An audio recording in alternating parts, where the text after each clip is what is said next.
आज है lecture number 6। अभी हम पढ़ेंगे इंडोप्लाज्मिक रेटिक्यूलम। इसको हम लोग शॉर्ट में ER से भी रिप्रेजेंट करेंगे, ठीक है, ER से लिख देंगे। अब जब इलेक्ट्रॉन माइक्रोस्कोप में देखा गया सेल को, under electron microscope, network of tiny tubular structure scattered in the cytoplasm. Cytoplasm के अंदर छोटा छोटा ट्यूब का ना, ट्यूब जैसा नेटवर्क पूरा फैला हुआ था, समझ गया ना, इंडोप्लाज्मिक रेटिक्यूलम का। जब साइटोप्लाज्म को देखा गया तब, समझ गया ना। Endoplasmic reticulum is also called as system of membrane, समझ गया ना। मतलब इंडोप्लाज्मिक रेटिकुलम को हम लोग सिस्टम ऑफ मेम्ब्रेन भी बोल देते हैं, ठीक है ना, क्योंकि इसमें बहुत सारा मेम्ब्रेन है। Endoplasmic reticulum divide space of cell into 2 compartment. ये क्या होता है समझते हैं पहले हम लोग, देखिएगा। पहले इंडोप्लाज्मिक रेटिकुलम का स्ट्रक्चर समझिए, ठीक है ना, तब वो जो लिखा है वो समझ आएगा। देखिएगा, ये सेल है, ठीक है, ये प्लाज्मा मेम्ब्रेन है, हाँ सर। ये आप देख रहे हैं, ये न्यूक्लियर पोर है, ये न्यूक्लियस है, ये न्यूक्लियर पोर है, और ये आउटर न्यूक्लियर मेम्ब्रेन है, और ये इनर न्यूक्लियर मेम्ब्रेन है। बीच में वेसाइकल्स है, ठीक है। इसमें राइबोसोम का रेड रेड पार्टिकल पूरा में चिपका हुआ है। अब देखिएगा, ध्यान से देखिएगा, ये सब क्या राइबोसोम है, 80S वाला राइबोसोम है। अगर इंडोप्लाज्मिक रेटिकुलम में अगर राइबोसोम चिपक गया तो उसको RER बोलते हैं, रफ इंडोप्लाज्मिक रेटिकुलम, ये भी आपको पता है। अब देखिएगा, अब ये जो ट्यूब्यूल आप देख रहे हैं, इस ट्यूब्यूल का जो अंदर वाला पार्ट है उसको हम बोलेंगे ल्यूमिनल स्पेस, मतलब ल्यूमेन वाला जगह, ल्यूमिनल स्पेस। और जो बाहर वाला चीज़ है उसको हम बोलेंगे एक्स्ट्रा ल्यूमिनल स्पेस, समझ गया ना। तो वही लिखा हुआ है, क्या लिखा हुआ है, endoplasmic reticulum divide intercellular space of cell into 2 compartment. देखिएगा, तो ये जो इंडोप्लाज्मिक रेटिकुलम आप देख रहे हैं, ये 2 कंपार्टमेंट में डिवाइड कर दिया। एक हो गया अंदर वाला ल्यूमिनल स्पेस, बाहर वाला एक्स्ट्रा ल्यूमिनल स्पेस।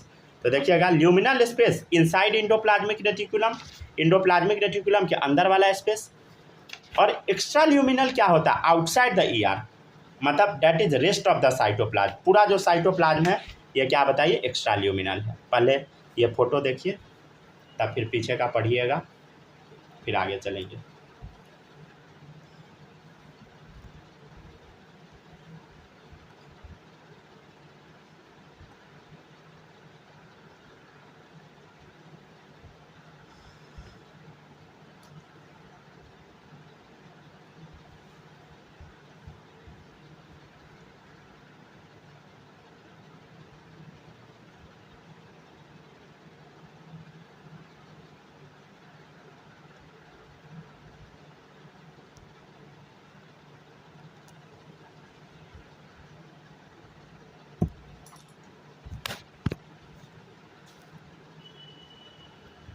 लिखते चलिए, समझते चलिए।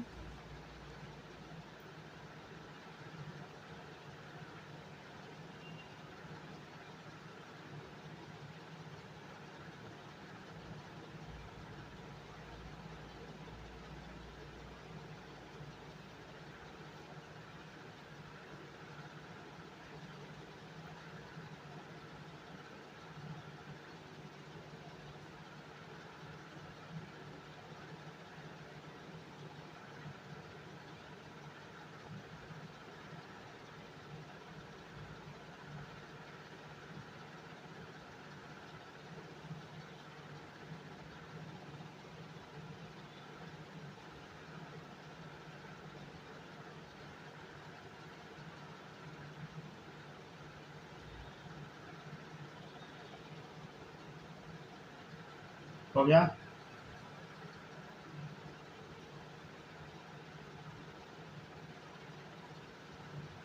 ठीक है। अगर पढ़ लीजिएगा तो कम्युनिकेशन भेज दीजिएगा।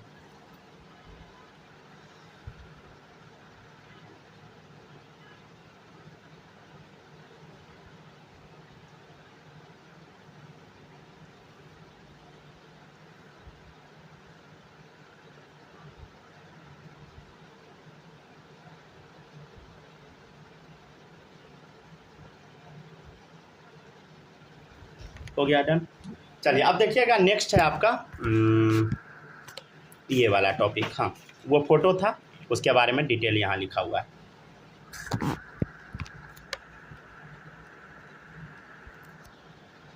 ठीक है ना। डायग्राम सबको ध्यान से देखिएगा और नोट्स भी बनाते रहिएगा, समझे, नोट्स छोड़िएगा नहीं।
हो गया, पढ़ लिए, चलिए अब देखिएगा नेक्स्ट। ठीक है ना, हो गया, पढ़ लिए।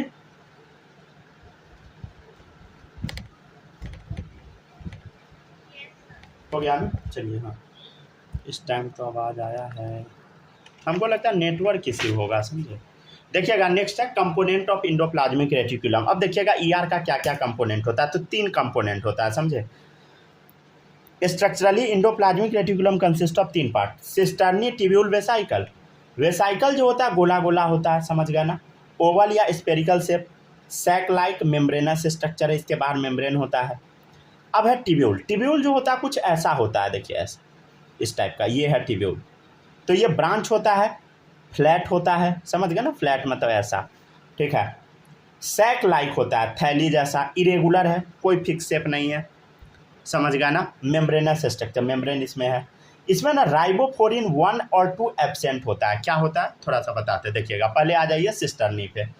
सिस्टर्नी देखिएगा, ये अनब्रांच होता है, सीधा सीधा, फ्लैट एंड, फ्लैट दिख रहा है, हाँ sir. Sac like membranous structure, थैली जैसा मेम्ब्रेनस है। इसमें राइबोफ्लोरिन 1 और 2 पाया जाता है। ये ग्लाइकोप्रोटीन का टाइप है। ग्लाइकोप्रोटीन क्या होता है बताएंगे आगे। Are present on the membrane of cisternae. तो राइबोफ्लोरिन 1 और 2 पाया जाता है, ठीक है। राइबोफ्लोरिन 1 2 क्या बताइए, ग्लाइकोप्रोटीन का टाइप है। ग्लाइकोप्रोटीन क्या होता है सीखिएगा आगे बायोमोलिक्यूल्स में। Are present on the membrane of cisternae, cisternae के मेम्ब्रेन पे दिख रहा है। तो राइबोफ्लोरिन 1 और 2 हेल्प करता है राइबोसोम अटैचमेंट में। कैसे करता है सीखिएगा आगे, समझ गया ना, ये सीखिएगा मोलिक्यूलर बेसिस ऑफ इनहेरिटेंस में, ठीक है। तो राइबोफ्लोरिन 1 और 2 राइबोसोम को अटैच करवाने में मदद करता है। तो यहाँ पे वो नहीं होता, राइबोफ्लोरिन 1 2 एब्सेंट है। अगर एब्सेंट है तो ऑब्वियसली यहाँ पे प्रोटीन बनने का तो कोई चांस ही नहीं है। ट्यूब्यूल्स में भी फ्री या एसोसिएटेड विथ सिस्टर्नी, ये फ्री भी हो सकता है और नहीं तो सिस्टर्नी से जुड़ा भी हो सकता है, समझ गया ना। पढ़िए।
हो गया ना।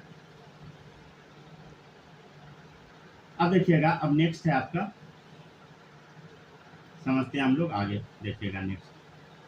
तो ये क्या हुआ बताइए, कंपोनेंट्स ऑफ इंडोप्लाज्मिक रेटिक्यूलम, ठीक है। चलिए अब देखिएगा नेक्स्ट है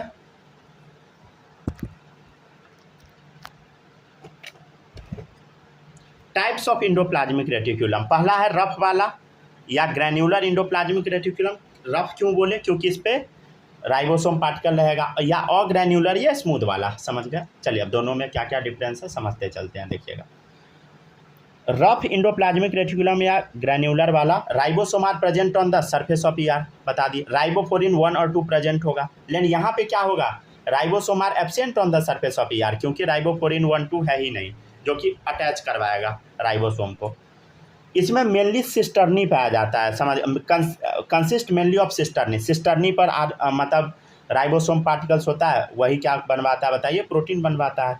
और ये मेनली टिब्यूल का बना होता है, समझ गया ना, टिब्यूल जो आप अभी देखे हैं ये वाला, समझ गया ना, स्मूथ बना होता है। R is most extensive in cytoplasm, देखिएगा रफ इंडोप्लाज्मिक रेटिकुलम बहुत फैला होता है, समझ गया ना। And it may be connected to nuclear membrane and to plasma membrane, ये न्यूक्लियर मेम्ब्रेन से भी कनेक्टेड हो सकता है, प्लाज्मा मेम्ब्रेन से भी। They are involve in lipid synthesis, ठीक है ना। ये देखिएगा, ये इसका काम होता है लिपिड बनाना और ग्लाइकोजन मेटाबॉलिज्म करना, समझ गया ना। इसके बारे में हल्का फुल्का कुछ कुछ फीचर बता दिए हैं, ठीक है ना। इसका काम होता है लिपिड बनाना और ग्लाइकोजन को तोड़ना, ग्लाइकोजन का मेटाबॉलिज्म करवाना। नेक्स्ट है आर, देखिएगा, they are present in those cell which are actively involve in protein synthesis. R कहाँ पाया जाता है बताइए, जो प्रोटीन सिंथेसिस में एक्टिवली इन्वॉल्व है, राइट, समझ गया ना। These are present in those cells which are actively involved in protein synthesis and secretion, और सिक्रीशन भी करता हो, जैसे पैनक्रियाटिक सेल इंसुलिन बनाता है। इंसुलिन क्या है, हार्मोन है, हार्मोन भी प्रोटीनेशियस नेचर का होता है, समझ गया ना, हार्मोन भी एक प्रोटीन ही है। डन। नेक्स्ट देखिएगा, नेक्स्ट है आपका agranular, these are involve in lipid synthesis, glycogen metabolism, बता दिए। अब देखिएगा, in animal cell smooth endoplasmic reticulum is involve in synthesis of steroid hormone या सेक्स हार्मोन, ठीक है ना। एनिमल सेल में क्या होता है बताइए, स्मूथ इंडोप्लाज्मिक रेटिकुलम जो होता है ये स्टेरॉयड हार्मोन का सिक्रेशन करता है, या सेक्स हार्मोन बोलते हैं, जैसे टेस्टोस्टेरोन और एस्ट्रोजन, समझ गया ना।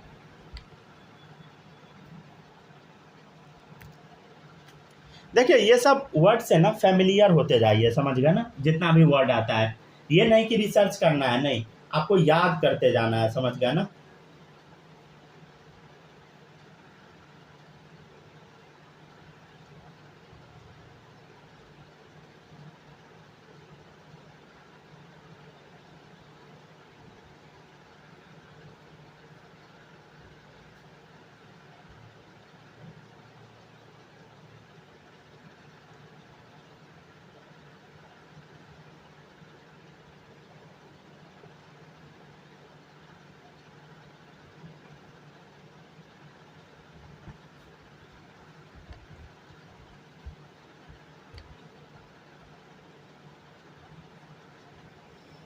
आराम से पढ़िए।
हो गया, पढ़ लिया ना। चलिए अब देखिएगा नेक्स्ट देखिएगा,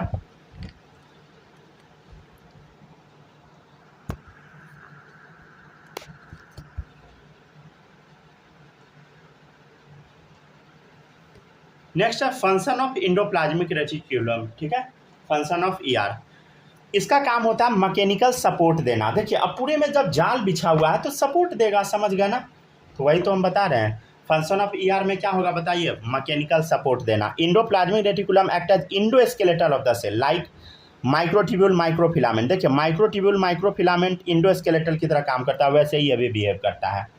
ठीक है ना। अब थोड़ा सा समझिएगा साइटोप्लाज्मिक स्ट्रीमिंग क्या होता है या साइक्लोसिस क्या होता है, समझते हैं। Movement of cytoplasm within cell.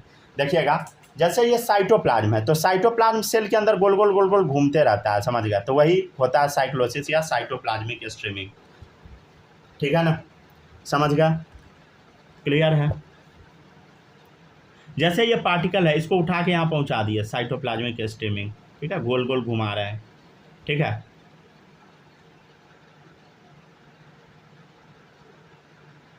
जब साइटोप्लाज्म गोल गोल घूमता है उसी को हम क्या बोलते हैं, बोलो, साइटोप्लाज्मिक स्ट्रीमिंग या साइक्लोसिस। ठीक है, नेक्स्ट देखिएगा, अब यहाँ पे कुछ फोटो बना हुआ है, देखिएगा गौर से, यहाँ पर पड़ा हुआ है तो यह ऐसे जाएगा, नहीं तो ऐसे जाएगा, समझ गया ना, कैसे भी जा सकता है। ठीक है, कोई भी चीज़ अंदर से बाहर भी आ सकता है। अब देखिएगा ये सब का मतलब क्या समझते हैं, इंटरसेल्यूलर ट्रांसपोर्ट। इसका मतलब देखिएगा help in transport of molecule from one place to another within the cell. ठीक है ना, मॉलिक्यूल को एक जगह से दूसरे जगह तक ट्रांसपोर्ट करवाने में मदद करेगा। देखिए ये मॉलिक्यूल को उठा के ले गया, देखिए इधर, या तो ये खुद से जाता, साइटोप्लाज्म गोल गोल घूमता तो साथ में मॉलिक्यूल चला जाता, नहीं तो इस मॉलिक्यूल को या तो ऐसे जाएगा, नहीं तो ईआर क्या करेगा, इसको यहाँ से यहाँ पहुँचाएगा, फिर यहाँ से यहाँ दे देगा, समझ गया ना। तो help in transport of molecule from one place to another within cell, cell के अंदर। Sometime ER can also secrete material outside the cell as it connected to plasma membrane. देखिएगा कभी कभी ये मटेरियल मान लीजिए अंदर गया, अंदर से बाहर भी निकल जाएगा, जरूरत पड़ेगा तो। R is involve in protein synthesis and secretion, प्रोटीन बनाएगा और उसका सिक्रीशन भी करेगा। एसीआर का इन्वॉल्वमेंट होता है लिपिड लाइक कोलेस्टेरॉल फॉस्फोलिपिड, ये सब का सिंथेसिस करना। ठीक है ना, एसीआर का क्या क्या काम होता है बता, लिपिड लाइक कोलेस्टेरॉल फॉस्फोलिपिड ये सब बनाना, ग्लाइकोजन को तोड़ना, मेटाबॉलिज्म करना, लाइपोप्रोटीन बनाना मतलब लिपिड प्रोटीन बनाना, समझ गया ना। चलिए पढ़िए तो।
हो गया, पढ़िए आराम से,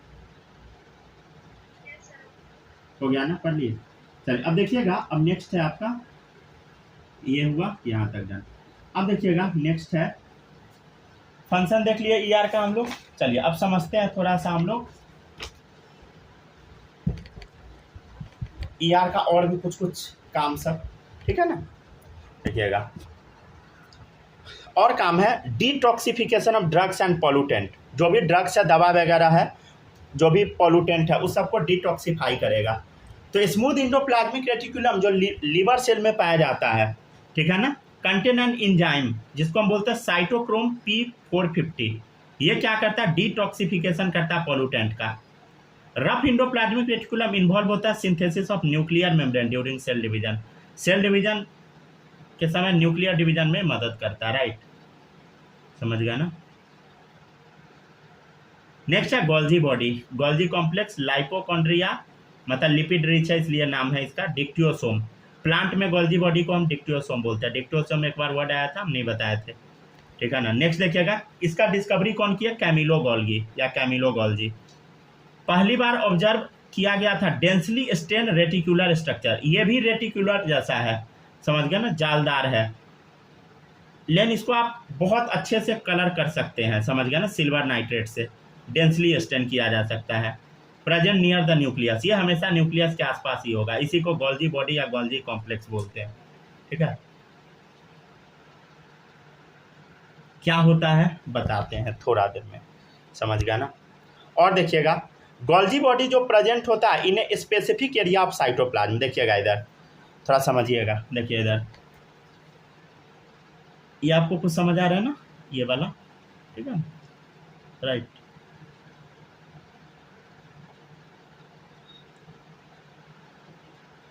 Golgi body is present in a specific area of cytoplasm where no other cell organelle are present, ठीक है, जहां पर भी गोल्जी बॉडी होता है वहां पे दूसरा सेल ऑर्गेनल्स नहीं होता।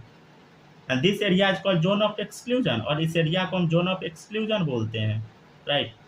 अब देखिएगा, ये है जोन ऑफ एक्सक्लूजन, ठीक है ना।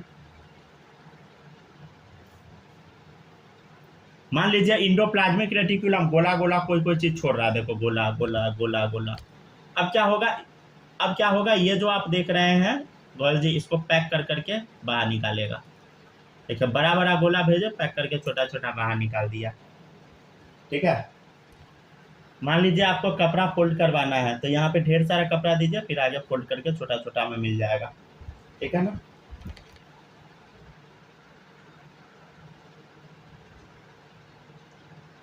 चलिए देखते चलिए,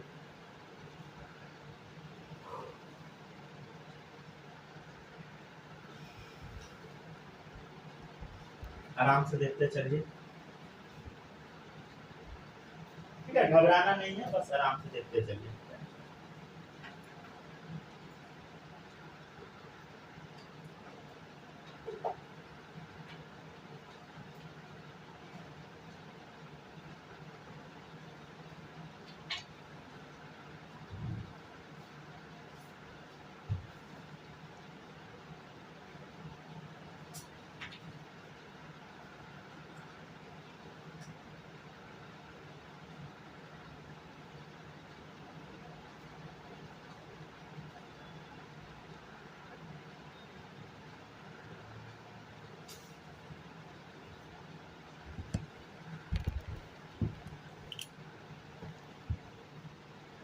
ठीक है, चलिए अब एक बार ऊपर से ही पढ़ते चलिए, ठीक है ना, ऊपर से पढ़ते चलिए। यहाँ तक जोन जोन ऑफ एक्सक्लूजन क्यों बोलते देखिएगा, Golgi body is present in a specific area of cytoplasm, cytoplasm के ऐसे एरिया पे पाया जाता है जहाँ पे no other cell organelle are present, और इसको जोन ऑफ एक्सक्लूजन बोलते हैं। ये जैसे यहाँ पे कोई सेल ऑर्गेनल्स नहीं होगा, पढ़िए पहले यहाँ तक, फिर नीचे चलते हैं हम लोग।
हो गया ना। चलिए अब देखिएगा नेक्स्ट है, यहाँ तक देख लिए। अब देखिएगा कंपोनेंट ऑफ गोल्जी बॉडी, जैसे उधर कंपोनेंट था वैसे ही यहाँ भी होगा। देखिएगा क्या क्या होता है, समझते चलते एक एक करके। यहाँ पे बना हुआ है क्या फोटो? नहीं बना हुआ है। देखिएगा सबसे पहला सिस्टर्नी, जैसे उधर था सिस्टर्नी ऐसा वाला, सेम वहाँ पर भी होगा। देखिएगा cisternae flat membranous sac like structure. Cisternae are arrange in stack like manner, मतलब एक के ऊपर एक रखा होगा, समझ गया ना, पैरेलल में, that is parallel to each other. Diameter जो सिस्टर्नी का होता है 0.5 to 1 micrometer. Varied number of cisternae are present, मतलब सेल टू सेल सिस्टर्नी का नंबर वेरी करेगा। दे अरेंज, अब ये अरेंज कैसे होता है देखिएगा। ये मान लीजिए न्यूक्लियस है, तो न्यूक्लियस है, हाँ सर। अब ये इस टाइप से अरेंज होता है, समझ गया ना। देखिएगा इधर, अब ये वाला जो आप हिस्सा देख रहे हैं इसको हम लोग कन्वेक्स फेज बोल देते हैं या सिस फेज, ठीक है। और अंदर वाला जो हिस्सा ट्रांसफेस या कनकेव फेज, ठीक है। ये हाफ मून जैसा स्ट्रक्चर है। तो दे आर अरेंज कंसेंट्रिकली मतलब हाफ मून जैसा, नियर द न्यूक्लियस, न्यूक्लियस के नज़दीक हाफ मून जैसा स्ट्रक्चर है, ठीक है ना। सिस्टर्नी पोजेज 2 फेज, 2 फेसेस है, 2 फेस है इसके पास, सिस और ट्रांस, कन्वेक्स कनकेव, ठीक है। बहुत क्लियर बता रहे हैं, समझ गया ना, डाउट नहीं आना चाहिए कुछ भी। ये सारा एनसीईआरटी में वर्ड यूज है, समझ गया ना, तो समझ आना चाहिए आपको।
कर लिए। चलिए अब देखिएगा नेक्स्ट है,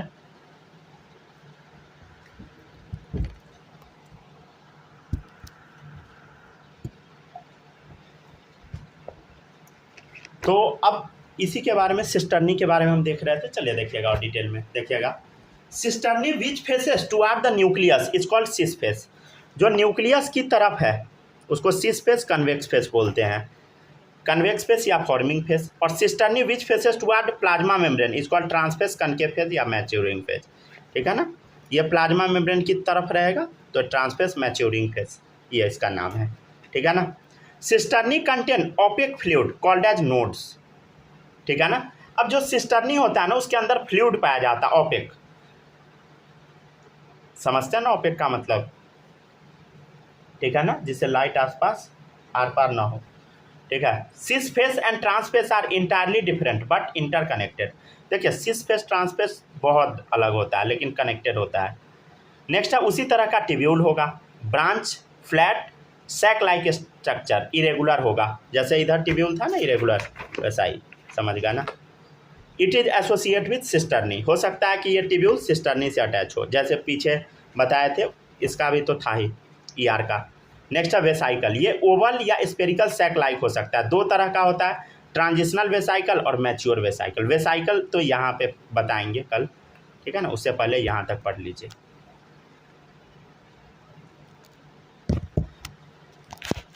रिकॉर्डिंग ऑफ कर देते हैं, ठीक है।